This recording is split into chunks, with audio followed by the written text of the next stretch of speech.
And that so was ridiculous, man. It was ridiculous. So what did we do? We were laughing, we were laughing and laughing like fools. Because it was a big production. Because the big basket fit in the small car and could not fit in the big car. Do you think anybody else thinks that's a funny story?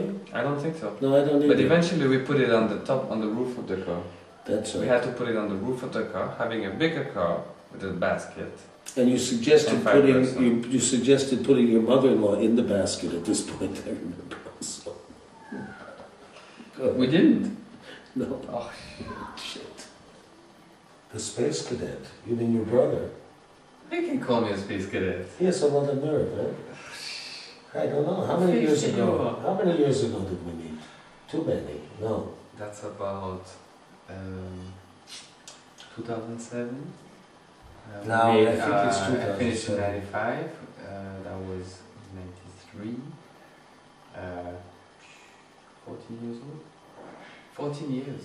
14 years ago. 14 years. That's way too long. Hey.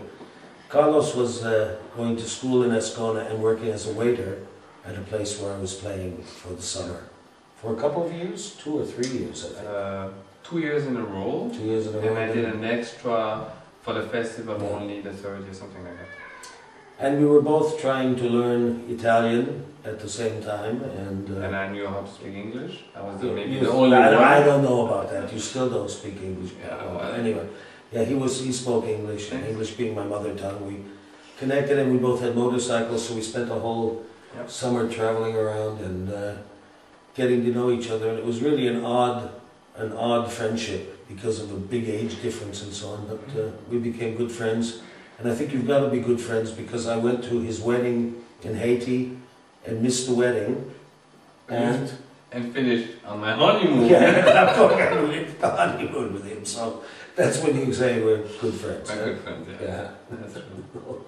And another reason why we're good friends is that when one needs the other one, I run for the hills. Yeah, you answer the call. I answer the call, yeah. And I'm asking you to try and fix my computer now, and it still doesn't work. It still doesn't work, so there you go. Yeah. That's us. That's us, yes. That's our story. Well, when I first came to Switzerland, I was actually living in Hawaii. And I started touring with a band called Sammy Remington's band and clarinet player. And we came through Switzerland a few times and played at a festival in Lugano. That was my first time in Ticino. And I thought it was a beautiful place, came back every year. And then I started playing solo at the festival in Lugano. And in the early 80s, the festival moved to Ascona. And when I played the first year on the festival, someone here asked me if I would stay for the season.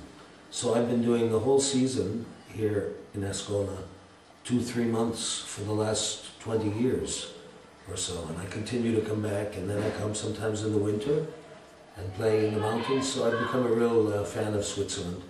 And the people here really love the jazz as well, so it works for me. And it's funny because in Switzerland I'm recognized because of all the little places I've played. Not that I've done anything major on television or anything. I've done some quite big tours here, but people recognize me because I've come here over the years and played in places like Ascona, St. Moritz, and Zurich, different festivals. So a lot of people know me.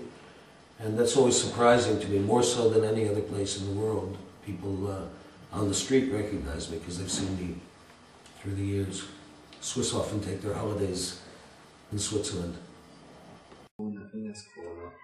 In Ascona. What have we done in Ascona? Well, we used to roller skate a lot. Yes, roller skate, yes.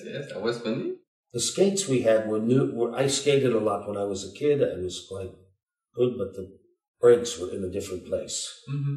Yeah. So I started yelling, "Ah, where are the brakes?" And went down the hill, and you have to imagine I was in front of him, and I turned and I said, "Where are the brakes?" And what happened? So I decided to use my knees for brakes. Exactly. And I kind of slid down. Obviously, knee pads. Me riding, I was in front of him, and we were going downhill. So I'm riding, I see Dave, "Where are the brakes! And I had to turn to see where I was going, not to fall. I stopped and I turned back. And next picture I see, it's Dave. With his face in the grass. in the grass. And I was And his really, knees my full of knees were blood. bleeding like hell, and he never laughed so hard, and I was really in pain. Died. And also embarrassed because suddenly the rush hour morning traffic was coming by, and there were hundreds of people Looking on at bicycles you. looking at Can you me. imagine David Paquette eating grass? In Can you front of imagine? everyone? Yeah, that was pretty bad. That was That not. was ridiculous. Yeah, but I was doing well before that. That was so fun. I was skating all right before that. I really laughed. You're not answering my question. Was I skating okay before that? Yeah. Okay, good. Yeah, That's all. But the brakes were at the same place. Cut before we do any more sketches. That's it. Cut. Goodbye. Thank you.